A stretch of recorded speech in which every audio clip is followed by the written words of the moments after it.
Greetings, everyone. I'm Paul Pepis, Director of the Oregon Humanities Center at the University of Oregon. Welcome to another of our online editions of the OHC's regular Work in Progress talks. Work in Progress talks are presentations given by faculty and graduate students who are current research fellows at the Oregon Humanities Center about their research projects. If you have questions at the end of the talk, please use the chat feature of Zoom. I'll moderate and ask the questions. You can also enable the closed captioning function of Zoom if you'd like, so that you can activate captions using that live transcript option. The talk is being recorded and will be available for viewing later today on the Oregon Humanities Center's website and YouTube channel. I'm delighted now to introduce our speaker for today, Xiong Xiong, a PhD candidate in Chinese and East Asian literatures at U of O, and a 2021 Oregon Humanities Center Dissertation Fellow. Shuangting's academic interests include 20th century Chinese literature and culture, Marxian criticism, genre theories, especially theories of melodrama, and the aesthetic functions of literary texts. She has earned 2 MAs at the U of O, the first in English, the second in Asian Studies. Based on her dissertation, Shuangting's work in progress talk today is titled Revolutionary Melodrama, Tales of Family, Kinship, and the Nation in Modern China. Welcome, Shuangting. Thank you, Dr. Pepis, for that introduction. Let me share my screen first.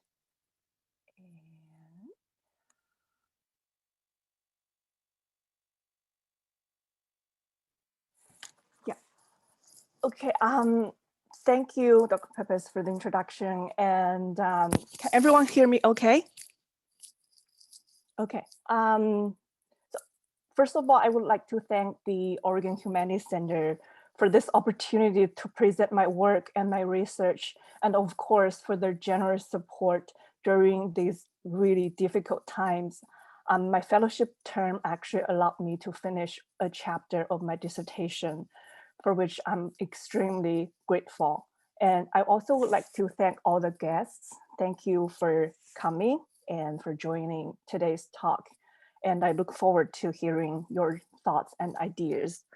So I would like to start with the title of my dissertation, Revolutionary Melodrama, Tales of Family, Kinship, and the Nation in Modern China. I'd like to start with the seemingly paradoxical pairing of revolution and melodrama. So melodrama proper refers to a kind of stage play that came into being in the late 19th century in France, which subsequently spread to America, Britain, and other European cultures. It is characterized by its romantic and sentimental plot, histrionic performance style, and use of music that accompanies it to intensify whatever is going on stage. So melos in Greek, of course, means music or songs. So melodrama, as theorized by scholars such as Peter Brooks, has certain discernible features, including strong emotionalism, moral polarization, overt villainy, persecution of the good, and final reward of virtue, extravagant expression, sudden reversals, and so on and so forth. And of course, Hollywood's encounter with this genre made melodrama highly adaptable and globally recognizable. Film scholars have attributed the formation of melodramatic tradition in Chinese cinema to both Hollywood melodrama and to China's own melodramatic tradition, including traditional opera and popular romantic genres that flourished in urban centers in the early through mid-20th century.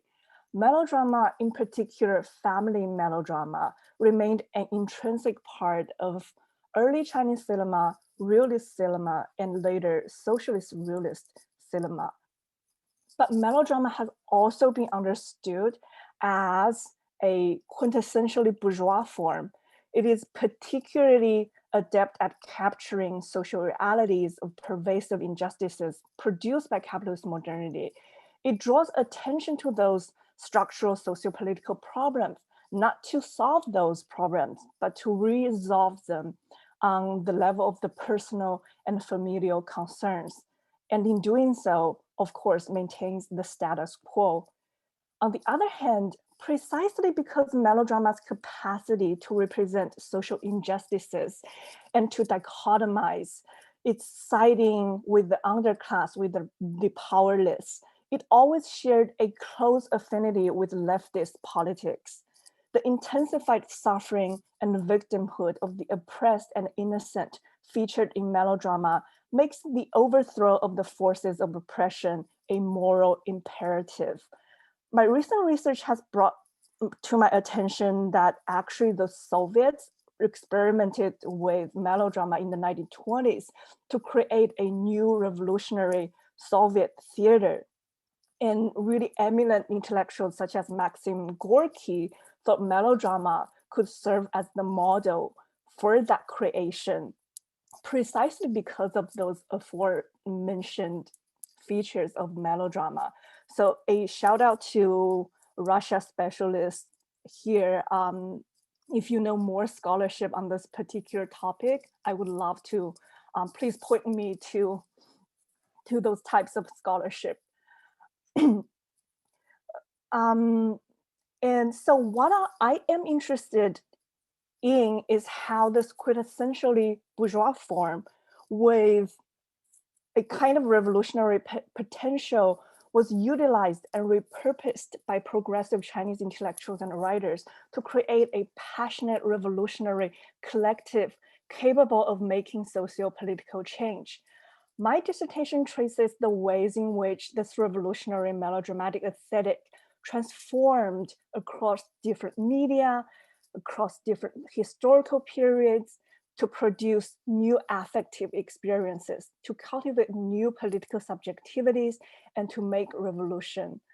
While bourgeois melodrama eases universal suffering via the remedy of romantic love or other normative forms of family relations, revolutionary melodrama rechannels personal and collective feelings of pity and hatred evoked by the suffering of the innocent and oppressed into political action and social change.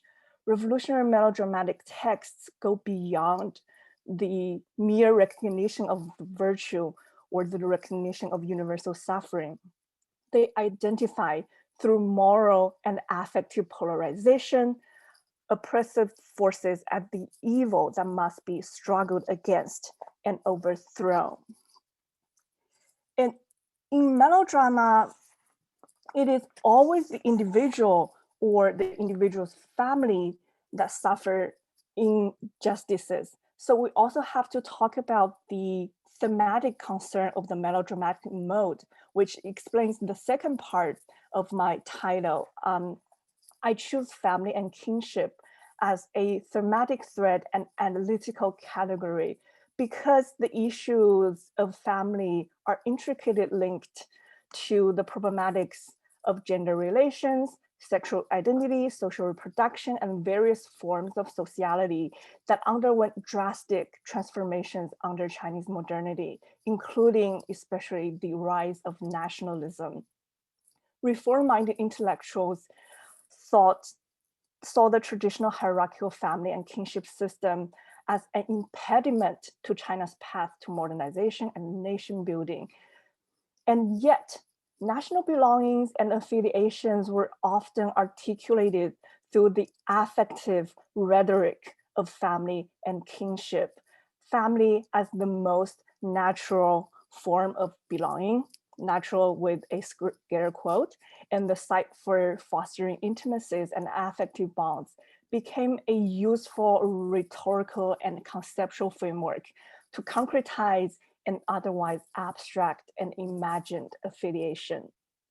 Precisely because traditional Chinese culture treated the biological family and biological kinship as the naturalized site for affection and ethical obligation, it became the most contested site for the meaning of modernity and the possibility of transforming sociality that go beyond heredity.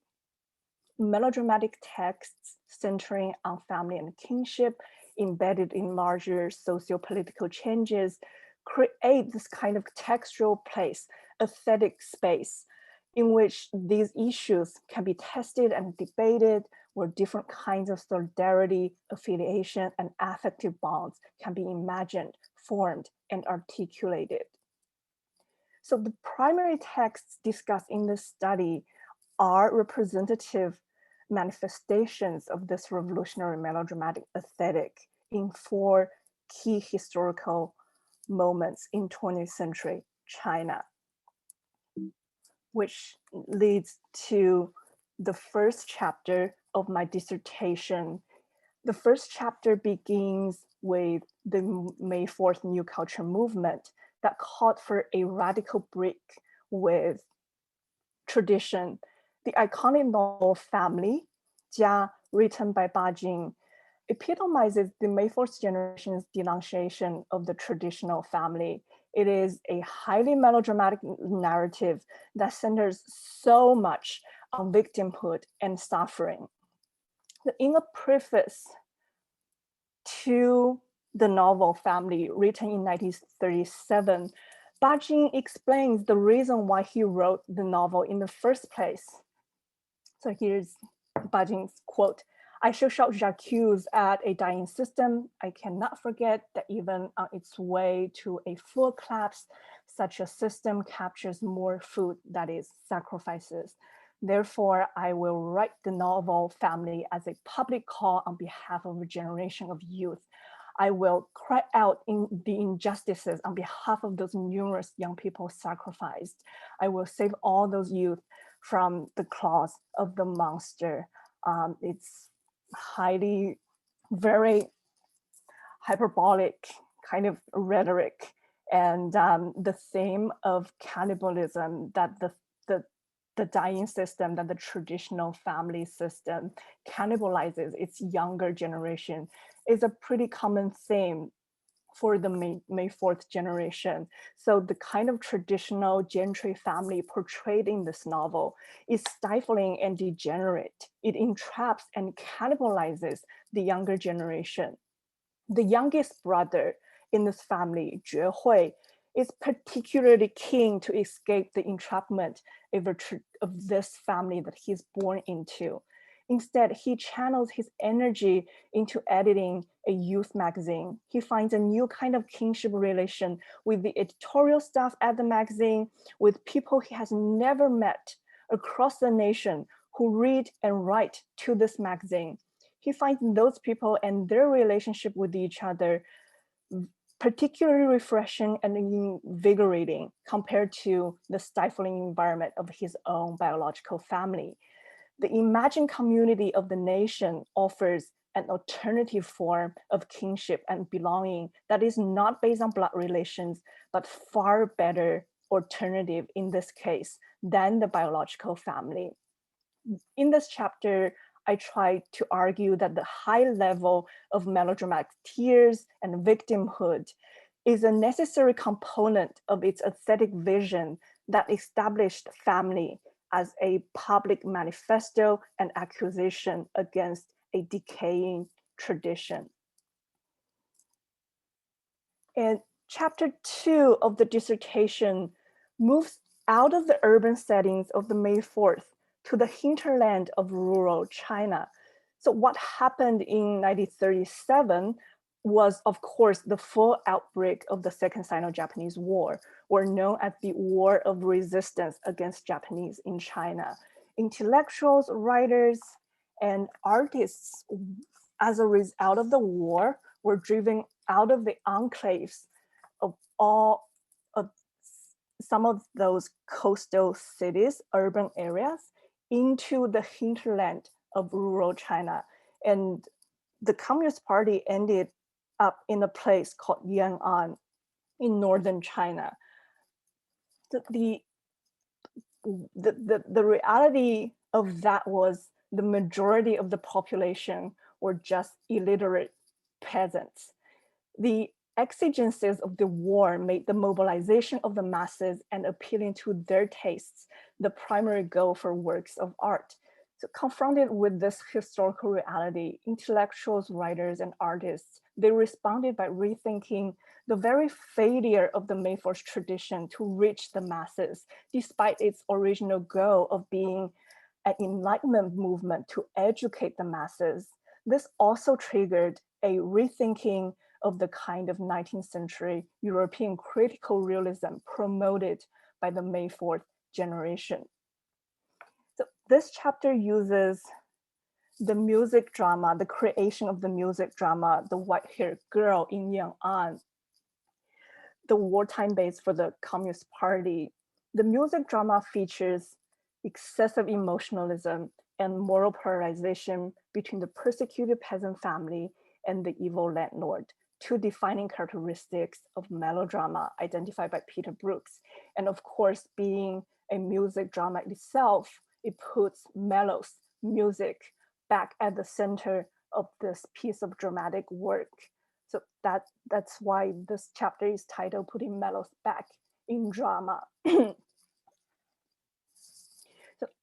The melodramatic mode of narration really permeated artworks for revolutionary and propagandistic purposes during this period, precisely because the mode's capacity to produce moral and emotional legibility via moral and affective polarization. Especially with the medium of theater and theater reform, the kind of spoken drama and naturalistic performance style promoted by the Mayforce intellectuals never gained much popularity with the masses. The majority of both urban and rural population remained very much under the sway of traditional operas, including Peking opera and various kinds of regional operas.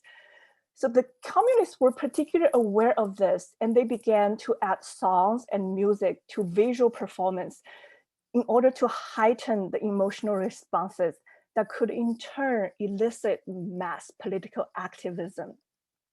So the creation of the music drama, The White-Haired Girl, really comes out of this particular historical, intellectual, and aesthetic context. It is very much a product of and a testing ground for those aesthetic and philosophical debates, in particular, and the increasing awareness of audience reception and a redefinition of realism that foregrounds affect and praxis. I argue in this chapter that the modes of the melodramatic and the romantic become synthesized with the realist mode to produce a highly integrated form of mass theatrical work that appropriates existing popular religious beliefs, worldviews, and structures of feeling associated with the peasantry in order to displace them with new revolutionary ideas and ideals. So now I'd like to turn to the actual story of the music drama, The White-Haired Girl. Where did the story come from? How did this production come into being? So the story of The White-Haired Girl originated from a folk legend about the white-haired immortal that communist cultural workers discovered in Hebei province in northern China in the 1930s. It was then reworked into short narratives and reportage before reaching Yang'an. So the storyline of the music drama is similar to previous written narratives. So as we can see here, the old peasant Yang Bailao, he's again find himself unable to pay the annual rent to the landlord, and the landlord then forces him to sell his only daughter, Xi, the peasant girl. After Yang commits suicide out of shame and guilt, Xi is enslaved and then raped by the landlord. And with the help of another sympathetic housemate, Xi manages to escape into the mountains. In the following years, she lives in a cave, living off offerings people made in a nearby temple, during which her hair turns into white. Meanwhile, rumors about the sightings of the white-haired immortal begin to spread among the villagers. So in scene 5, Xi confronts the landlord and his servants who have come to the temple to make offerings to the white-haired immortal. Mistaken for a ghost, Xi accepts the misidentification at the moment, unleashes her vengeful wrath, and swears to devour the landlord. It is by assuming the identity of a ghost that the peasant girl Xiong first unleashes her power as an avenger for class oppression.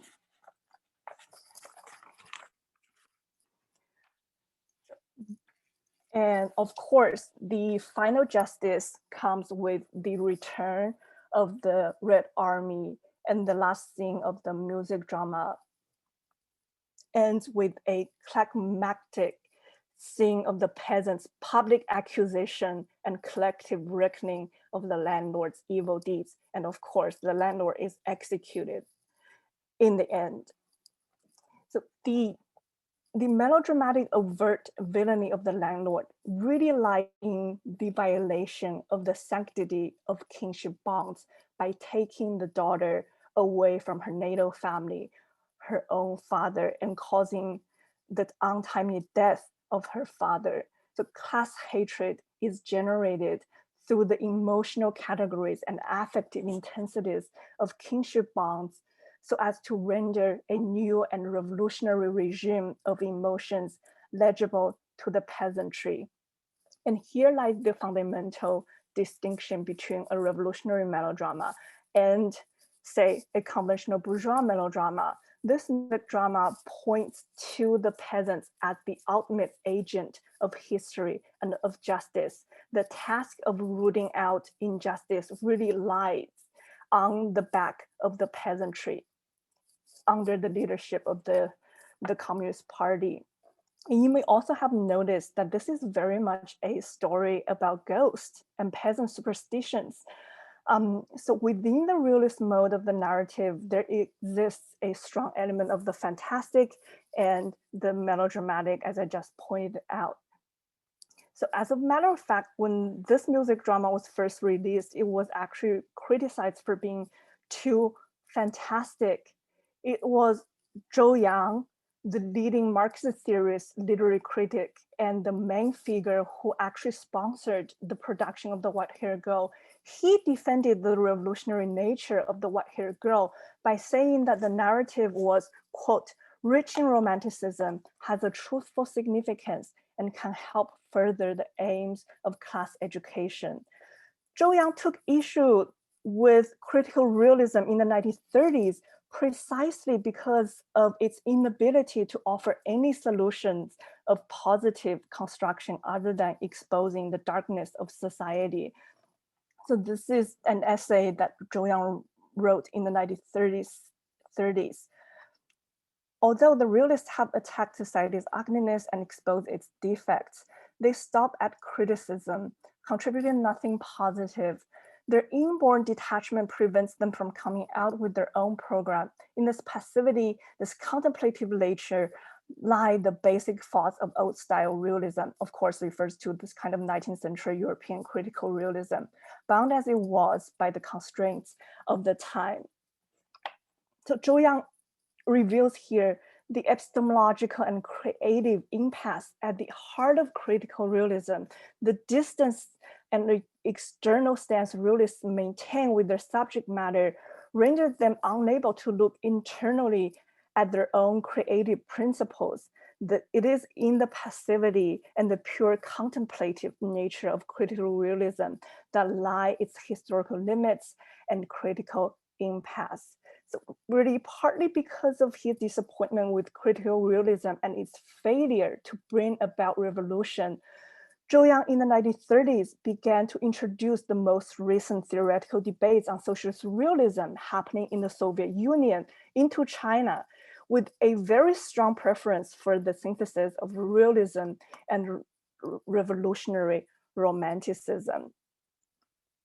But Zhou Yang's endorsement of romanticism in realist aesthetics entails more than a mere adherence to the tenor of Soviet socialist realism.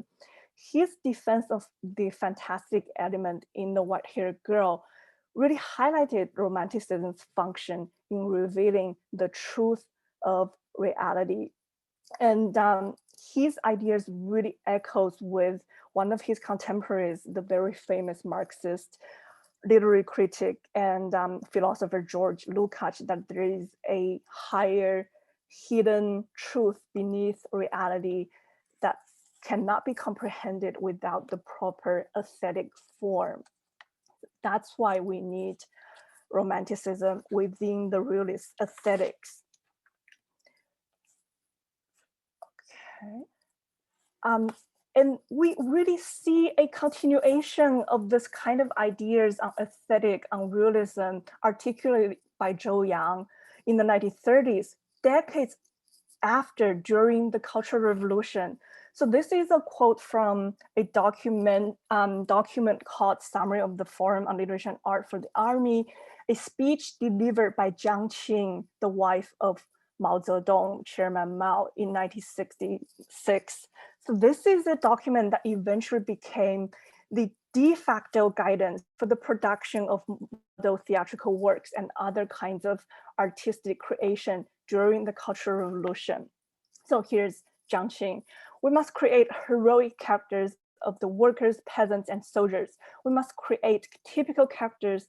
Chairman Mao said life as reflected in works of literature and art can and ought to be on a higher plane, more intense, more concentrated, more typical, nearer the ideal, and therefore more universal and that actual everyday life. This is a quote from Mao Zedong's very famous talks at the Yan'an Forum delivered in 1942. So the idea that there is a higher, more ideal reality really requires aesthetic text to depart from the surface of reality, to depict the hidden, to capture the hidden truth. And this brings me to my chapter 4. One of the theatrical model works produced during the Cultural Revolution is this opera film called The Red Lantern. The Red Lantern is set during the Second Sino-Japanese War. It centers on a family of revolutionaries, which in the most dramatic moment that occurs later in the narrative is revealed to share no biological connection. So after the father, so this is the father, Li Yuhe, and the grandmother, Granny Li, are executed by Japanese forces, the granddaughter of the Li family carries on their fight and continues the revolution in their wake. The sudden revelation of the true identity of this adopted family forms one of the most significant emotional and affective climaxes in this opera film. The Red Lantern relies on many key features of the melodramatic mode, including excessive emotionalism, familial intimacies, moral polarization, and stylized performance. And of course, the use of music. I argue in this chapter that the opera film radically redefines family and kinship as one based on class rather than biological connection, as demonstrated by an aria sung by the main protagonist, the father, Li Yuhe. People say that Black family always all, but class camaraderie always mountain high. I know. So now I'd like for you to look at a couple of moments in this opera film, that its histrionic performance style, the melodramatic theme of tears, affective intensity. And this happens after the father's arrest. The granddaughter and the grandmother are overcome by grief, and there's a lot of hugging and shedding tears together on screen. And the camera's ability to close up on facial expressions really intensified the kind of emotional intensity being expressed on screen. So this is where the grandma reveals the truth of their family, and more caressing and hugging, and the grandmother passes on the mission of the revolution, and the granddaughter gladly accepts the mission. And so the kind of affective intimacy and bonds between the grandmother and granddaughter in the diegetic world of the film are vital to the continuation of the revolution. It actually ensures the reproduction of a revolutionary heir.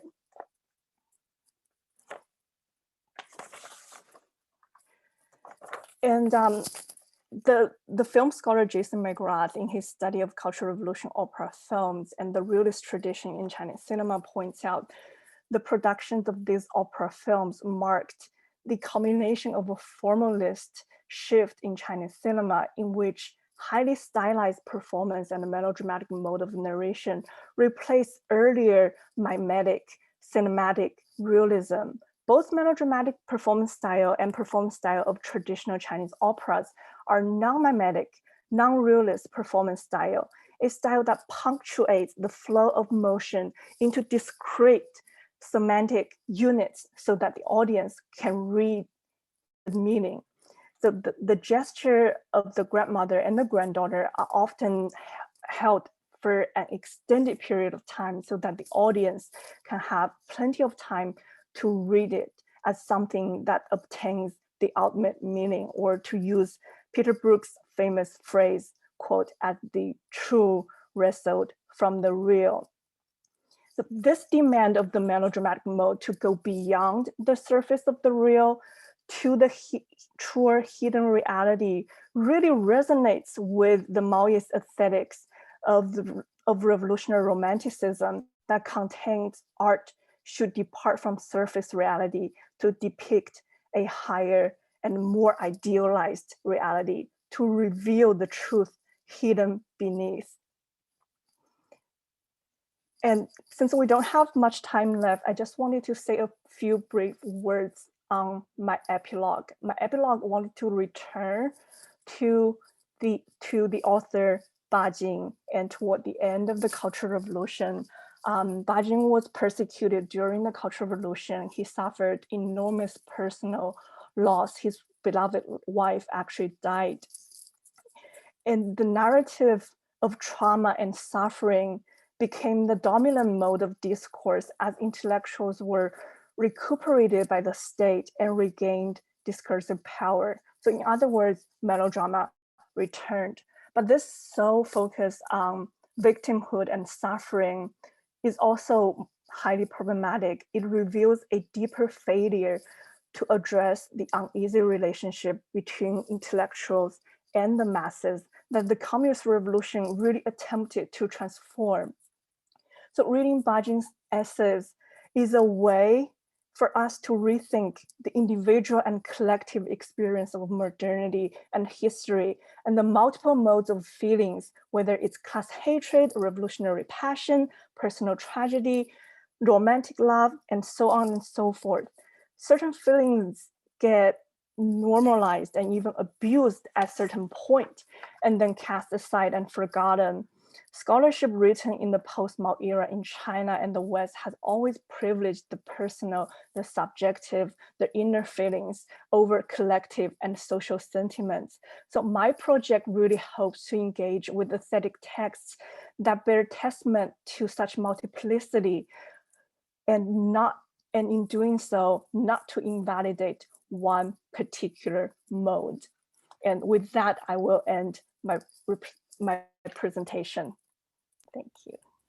Thank you so much, Shuangting, for that fascinating presentation. I would now like to invite people from the audience to enter their questions into the chat, and then I will share them. I'll start off. I've got one. So I'm especially interested in where you ended up with your description of Ba Jing in the epilogue. And on the one hand, I'm completely fascinated by the idea that the characteristics of melodrama dovetailed with the revolutionary agenda of the communist revolution in China. But I'm interested in the May 4th movement because of the kind of aesthetics and modernism that I study, and I know some of the May 4th writers.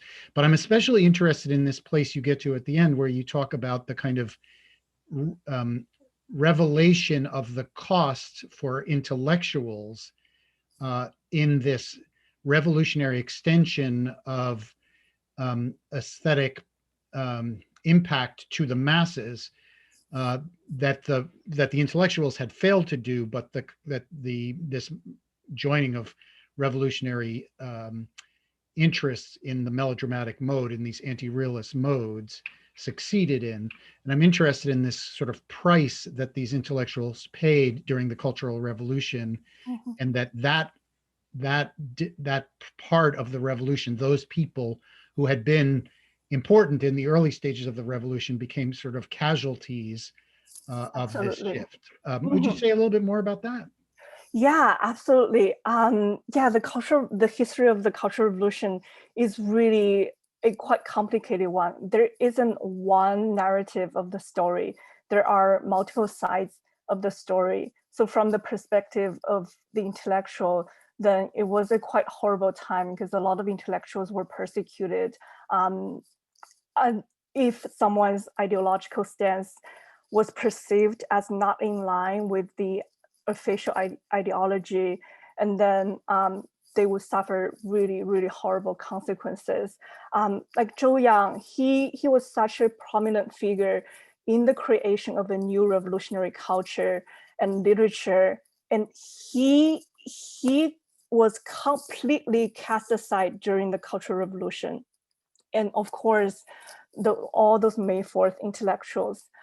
Um, really, I think my project is really looking at this very uneasy relationship between intellectuals and the masses, that the Communist Party really claims to represent the masses, and there is the real desire to go toward the masses, that to live among. So the term was to go deeper into life, to actually live and eat among the peasants, the workers, to re-educate the intellectuals, to change their own class stance. Many did that, but it wasn't enough somehow. And that really bespeaks the kind of high stakes at artistic and aesthetic creation in modern China, especially under the Communist Party. That is somehow so different from, say, a liberal society where intellectuals matter. We like to think we matter, but never on that kind of level. The kind of faith that people put in, aesthetics and the power of aesthetics to actually make revolution happen. So we have two questions from Roy Chen. I'll give you the first.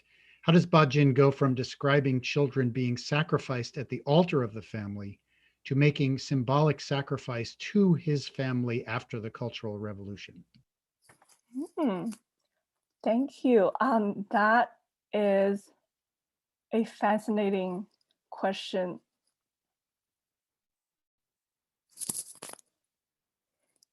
Yeah. I guess the question of sacrifice lies really in the kind of ritualistic purpose of this. And Bajing, during the May 4th, his novel was really representative of the kind of denunciation of the traditional family as a system that sacrifices its own children, its own younger generation. And I guess the theme of cannibalism never goes away, never went away. It came up again and again, maybe as a tool, as a trope, to make accusations against an unjust system. I guess from Bajin's perspective, who had lived through the Cultural Revolution, who had experienced all that trauma and persecution, and that trope of cannibalism, of sacrifice, then became useful to turn on what he had experienced, what he perceived to be such an injustice, and making sacrifice to his family, and his own action of writing the collection of the essays, collection of random thoughts, was to memorize history, right? To commemorate history so that the history of the Cultural Revolution is not forgotten by anyone. And that act of writing, I guess, also functions as a kind of sacrifice. It is to memorize history.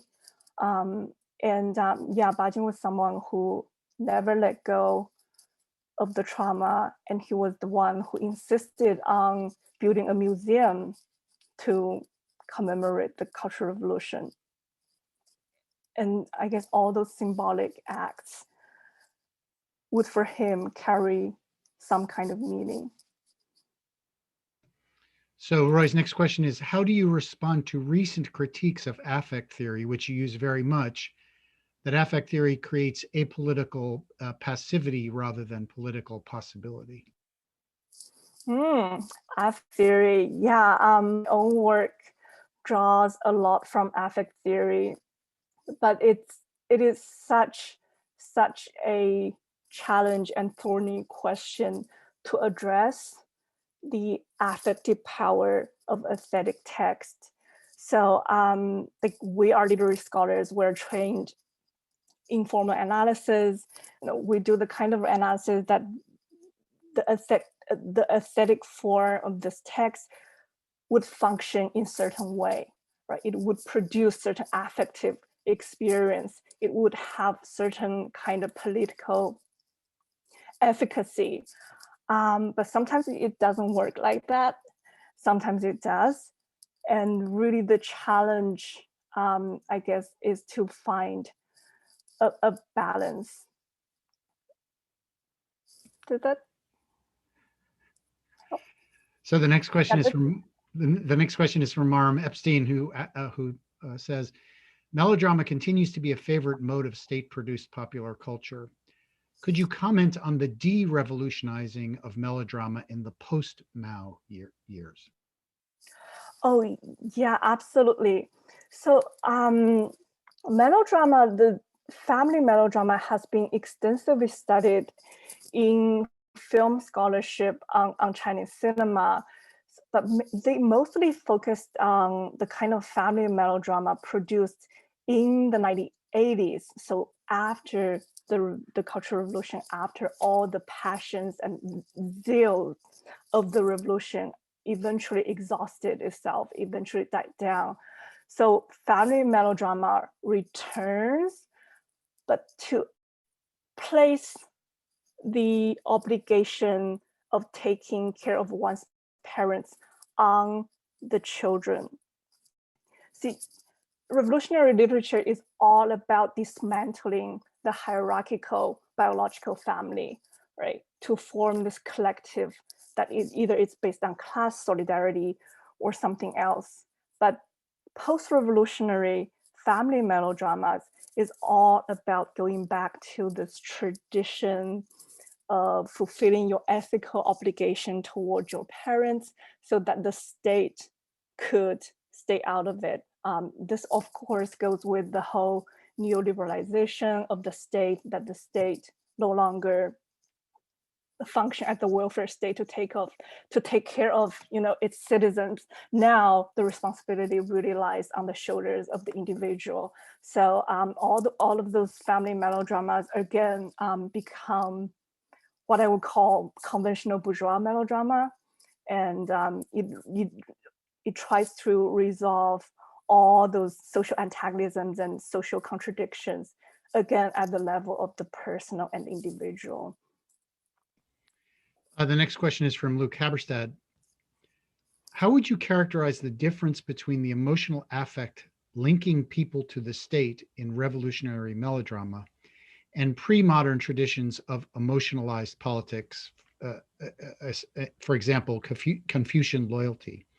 Is it just that revolutionary melodrama emphasizes the emotions of the masses, or is there something else? Are there connections between the pre-modern and the modern? Yeah, absolutely. I think when I was writing my prospectus, I actually started with the very key concept to the Confucian moral and political thought that is the family as a microcosm of the state, right? And in Chinese, nation state is translated as 国家. The state and the family are linked together. But I think in the context of the modern history, there is that egalitarian utopian urging that really emerged with modernity, that the masses should have a say in governing themselves, in creating a modern nation state. And that is fundamentally different from a hierarchical social order based on Confucianism. And it is that kind of egalitarian vision that makes the kind of hierarchical structure of traditional society unacceptable, which must be overthrown and struggled against. But of course, we know that in practice, equality was never actually achieved, and many mistakes were made, personal sufferings and losses and all that. But the ideal of democracy, of egalitarian society, really is what animates all these aesthetic texts, to my opinion. So the next question asks if you can specify what the affective components are that are specific to revolutionary melodramas. Are there particular aspects of melodramatic affective components that are particular to revolutionary melodrama? Yeah, I guess revolutionary melodrama uses all of the key aesthetic features of conventional melodrama.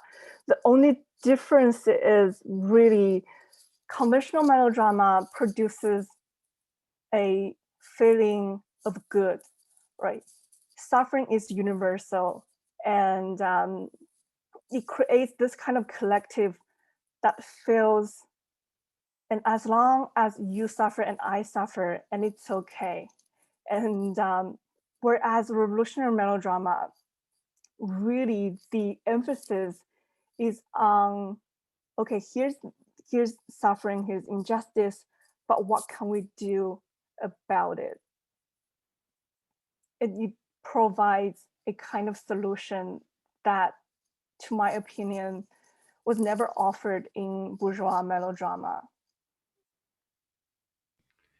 So the next question is from Julie Hessler, and it requires a little bit of preface. So Julie says that she found your presentation really interesting. Her work is in Soviet history, but in her current project, which I'll just take a minute and say, you can hear more about a week from today at this very time, because Julie is our next work in progress presenter. In the work that she's currently doing, she's done a lot of work with writers, especially non-Russian writers from Central Asia and the Caucasus. She's written about an Azerbaijani writer whose fiction she describes as revolutionary melodrama. He also thematizes family as a kinship unit, as well as the revolutionary community. But she hasn't thought of the revolutionaries as constituting a family in that author's work. Rather, they seem to be an expression of socialist internationalism, revolutionaries of many ethnicities working together as comrades. Could you say more about how the family metaphor operates in the works you study? And do you have a sense that this is a specifically Chinese cultural element in those texts? Yeah, thank you. Also, I was wondering, Dr. Peppers, could you maybe copy the her question so that I could see the name of the author? Yeah, I would love to check it out. A lot of scholars that have studied melodrama and have used the term melodrama to study, Chinese cinema or Chinese culture, always had this sort of essentializing view that because because of Confucianism, because of China's traditional culture, so much emphasis was placed on family, and family wasn't that private sector that's completely devoid from the public sphere of the state or the politics. In this Confucian moral and social order, the family is very much linked and intricately linked with the state, with politics. That to certain extent is true. But absolutely, a lot of the revolutionary texts utilizes this kind of the rhetoric of family to envision a kind of class camaraderie that all of the, so sometimes it takes a class line, but sometimes it takes a nationality, ethnicity line. So sometimes it's that all the proletarian class form this one big family. And of course, who goes into that group, who goes into the masses, the people, was always a highly contested idea. And it had real political consequences. And of course, sometimes it was the Chinese people. So if you remember the model opera film that I showed toward the end, it was set during the Second Sino-Japanese War. So the kind of the metaphor of the family really both consists of the proletarian class and all Chinese people suffering under the rule of the Japanese. So it's really a quite versatile metaphor rhetoric. Yeah. So the next question is about whether there are tensions. I mean, you started your talk talking about the apparent contradiction between the idea of melodrama on the one hand and revolution on the other, and you've made a very strong and powerful case, I think, for the ways in which in these works those seemingly paradoxical concepts, the aesthetics, are brought together. Mm-hmm. But I'm wondering if there are tensions that remain despite that conjunction, that have created complications in the kind of a political agenda of this aesthetics. Yeah, that is something I've been thinking about as well. But so far, especially with revolutionary literature and culture, it started off as a middlebrow kind of culture. So the same with socialist realism. Socialist realism was never, it never set out to become this high culture. It set off as the middlebrow kind of culture that would appeal to the masses. Eventually, maybe as the masses acquire more cultural capital, more taste, they would be able to appreciate more sophisticated texts, aesthetic texts.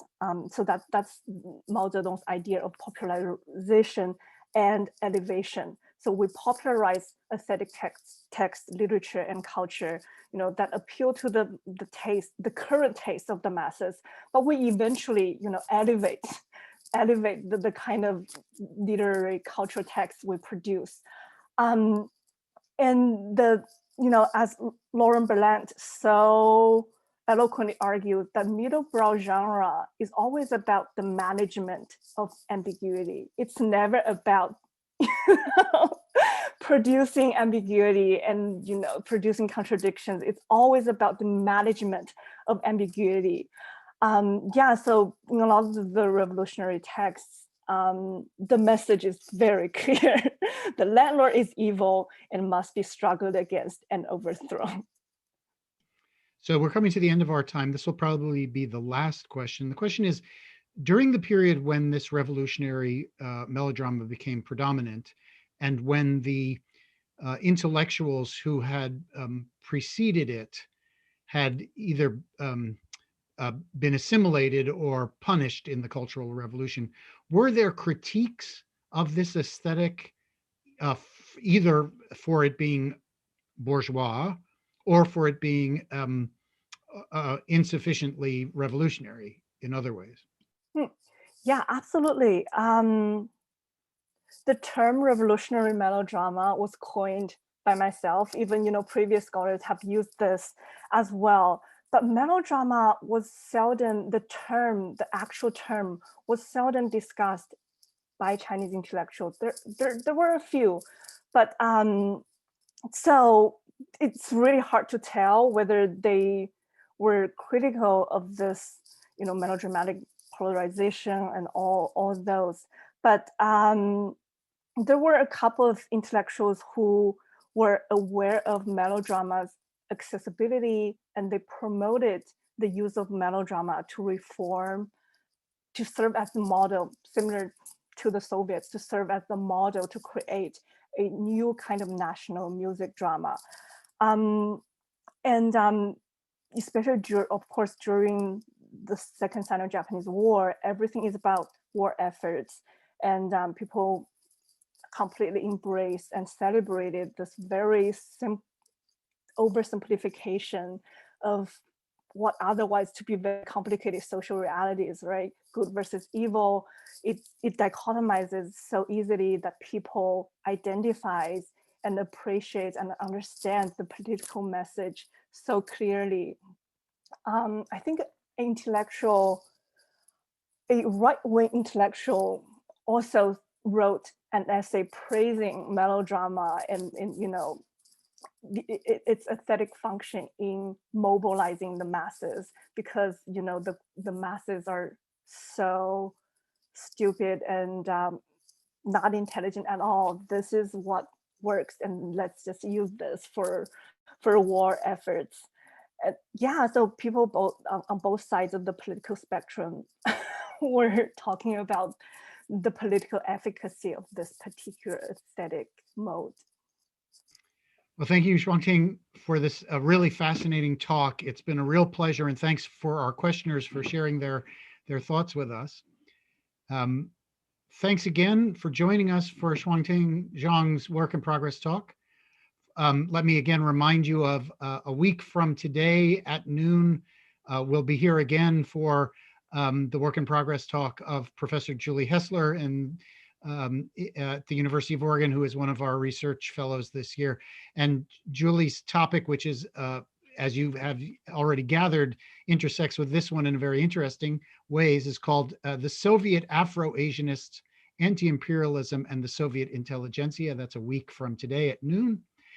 For more information about Julie's talk, as well as other Oregon Humanities Center talks and co-sponsored events, or if you'd like to contribute to supporting our research and public programs, go to ohc.uoregon.edu. I'll see you next time. Thanks so much, everyone.